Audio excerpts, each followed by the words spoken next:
Good morning बच्चों। आज हम पढ़ेंगे प्रश्नावली 2.2 का तीसरा प्रश्न। देखिए, इस तीसरा प्रश्न है, एक समद्विबाहु त्रिभुज का आधार 4/3 सेंटीमीटर तथा उसका परिमाप 4 सही 2/15 सेंटीमीटर है। उसकी दो बराबर भुजाओं की माप ज्ञात कीजिए। प्रश्न को समझिए। इसमें दे रखा है समद्विबाहु त्रिभुज। समद्विबाहु त्रिभुज का मतलब होता है कि ऐसा त्रिभुज जिसकी दो भुजाएं क्या बराबर हैं। तो देखिए, इसको हल करेंगे हम। तो माना समद्विबाहु त्रिभुज की बराबर भुजाओं की माप x सेंटीमीटर है, क्योंकि हमें भुजा तो पता नहीं है, हमने x सेंटीमीटर कर लिया। ये मैंने बनाया है एक त्रिभुज ABC। तो इसमें जो दो बराबर ये वाला साइन लगे हैं, इसका मतलब है कि इन दोनों भुजाओं में एक जैसे साइन है, तो ये दोनों भुजाएं क्या है, बराबर है। तो ये त्रिभुज हो जाएगा समद्विबाहु त्रिभुज। अब समद्विबाहु त्रिभुज का परिमाप आपको दे रखा है 4 सही 2/15 सेंटीमीटर। 4 सही 2/15 सेंटीमीटर को सरल करेंगे तो 15 चौको 60 और 2 62/15 सेंटीमीटर। अब समद्विबाहु त्रिभुज का आधार दे रखा है BC, ये है 4/3 सेंटीमीटर। अब हमें पता है कि त्रिभुज का जो परिमाप होता है वो तीनों भुजाओं का योग होता है।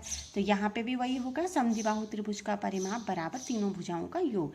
अब तीन भुजाएं हमें मिल गई हैं, x और 4/3, और इनको जोड़ के आ रहा है 62/15। तो हम लिख लेंगे x धन 4/3 बराबर 62/15, और x और x आपस में जुड़ के 2x हो जाएंगे। तो 2x धन 4/3 बराबर 62/15। तो 2x बराबर हो जाएगा 62/15। ये धन 4/3 इसके साथ चला जाएगा, तो ये हो जाएगा ऋण 4/3। अब यहाँ पे देखिए, एलसीएम लेंगे हम 15 और 3 का, तो 15 आएगा। तो हम लिख सकते हैं 2x बराबर 62 ऋण 3 को 15 बनाने के लिए 4 से गुणा किया है, तो 4 को भी 3 को 15 बनाने के लिए 5 से गुणा किया है, तो 4 को भी 5 से गुणा करना पड़ेगा। तो ये हो जाएगा 62 ऋण 4 गुणा के 5/15। तो 2x बराबर 62 ऋण 20, 5 को 20/15। 2x बराबर हो जाएगा 62 में से 20 गया तो 42/15। तो x बराबर हो जाएगा 42/15। तो 42/15 और ये जो 2 है कि x के साथ यहाँ गुणा हो रहा था, तो 42/15 में ये 2 भाग में चला जाएगा। तो ये हो जाएगा x बराबर 42/15 गुणा 2। अब ये 2 से 42 कट रहा है 21 बार, तो 21/15 आ जाएगा x का मान।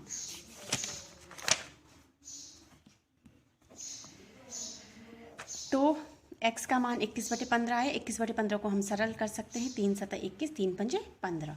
तो x बराबर हो जाएगा 7/5।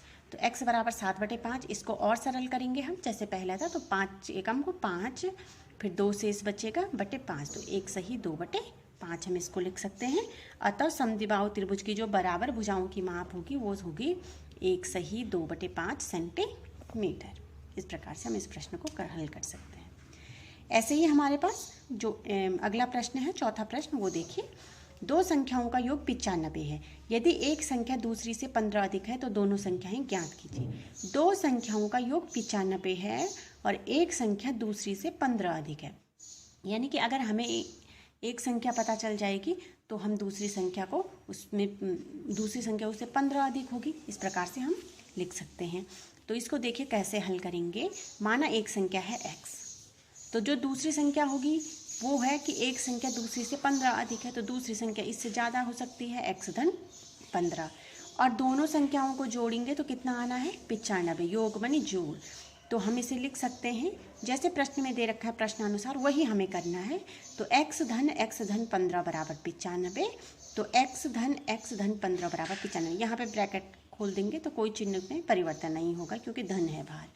तो x में x जोड़ेंगे तो 2x हो जाता है, धन 15 बराबर 95। तो 2x बराबर 95 और ये हो जाएगा ऋण 15। 2x बराबर हो जाएगा 95 में से 15 घटाएंगे तो 80, और x बराबर हो जाएगा 80/2, तो x बराबर 40। इसका मतलब है कि एक संख्या क्या है, 40 है। तो दूसरी संख्या कितनी हो जाएगी, दूसरी संख्या बोल रखी है 15 ज़्यादा है, तो दूसरी संख्या 40 में 15 जोड़ेंगे तो 55। और अगर हम 40 और 55 दोनों को जोड़ते हैं तो हमारे पास आता है 95। इसका मतलब है कि एक संख्या 40 है और दूसरी संख्या 55 है। इसी में हम करेंगे पांचवा प्रश्न। देखिए, पांचवा प्रश्न है, दो संख्याओं में अनुपात 5:3 है। यदि उनमें अंतर 18 है तो संख्याएं ज्ञात कीजिए। समझ लीजिए, दो संख्याओं का अनुपात दे रखा है 5:3 और अंतर दे रखा है 18। तो जो प्रश्न में दे रखा है हम इस हिसाब से प्रश्न को हल करने की कोशिश करते हैं। हल करेंगे तो दो संख्याओं का अनुपात है 5:3। तो माना पहली संख्या है 5x, मतलब अनुपात का मतलब होता है कि दोनों को अगर हम कंपेयर करें तो एक दूसरे के साथ इस प्रकार से आएंगे 5:3, यानी जो भी आंसर आएगा वो इस अनुपात में आएगा।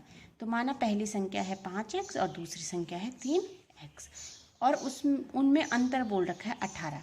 5 बड़ा है 3 छोटा है, तो 5x में से 3x को घटाएंगे तो 18 आना चाहिए।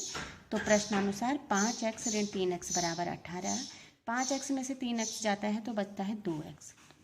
2x बराबर 18, तो x बराबर 18/2, और 18 में 2 का भाग देंगे तो x बराबर आ जाएगा 9। इसका मतलब है कि जो पहली संख्या है वो हो जाएगी 5x, x का मान 9 आया है तो पहली संख्या हो जाएगी 5 गुणा गए 9 बराबर 45, 5 9 45। और दूसरी संख्या हो जाएगी 3 गुणा गया 9 बराबर 27, 3x है ना, तो 3 9 27। अगर हम इनका अनुपात करें तो 45/3 लिखेंगे, और 45/3 जो होता है 9 पंजे 45 होता है, 9 3 27 होता है, तो 5:3 आता है। तो इस प्रकार से हम संख्याओं को ज्ञात कर सकते हैं। तो आप इन प्रश्नों को समझिए और नोट कीजिए।